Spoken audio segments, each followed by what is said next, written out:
Donald Trump பண்ணின இன்னொரு திட்டம் என்ன தெரியுமா? ரஷ்யாவிடமிருந்து $50 அந்த கச்சா எண்ணெயை இந்தியா வாங்குகிறது. ஆனா வெனிசுலாட்ட இருந்து $65 நீங்க வாங்கணும் அப்படின்னு ஒரு கண்டிஷன் போடுறாரு. நாங்க வாங்குறோம் ஐயா அப்படின்னு நம்முடைய பிரதமர் தலையசிச்சுட்டாரு. அடுத்தது ஈரானோடு செய்து கொண்டிருக்கக்கூடிய ஒப்பந்தங்களை ரத்து செய்ய வேண்டும் அப்படின்னு சொல்றாரு டொனால்ட் ட்ரம்ப். அதையும் நாங்க பண்ணிடுறோம் ஐயா அப்படின்ட்டு நம்முடைய பிரதமர் ஒத்துக்கொள்கிறார். இதற்கு பரிசாக 50% வட்டியிலிருந்து 18% குறைத்திருக்கிறார் டொனால்ட் ட்ரம்ப். நம்முடைய பிரதமர் எப்பவுமே டபுள் என்ஜின் சர்க்கார்னு ஒன்று சொல்லுவார்ல, அது என்னங்கிறது இப்போதாங்க புரியுது.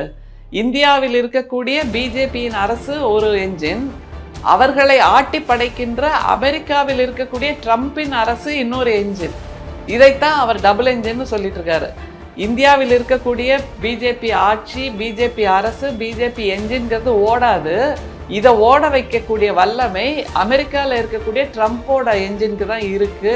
அப்படிங்கிறது தான் நம்முடைய பிரதமர் அவர்கள் சொல்லுகின்ற டபுள் என்ஜின் சர்க்காரோட அர்த்தம் அப்படின்னு இப்போதாங்க நமக்கு புரியுது அப்படின்னு மிஸ்டர் பொதுஜனம் சொல்றாருங்க.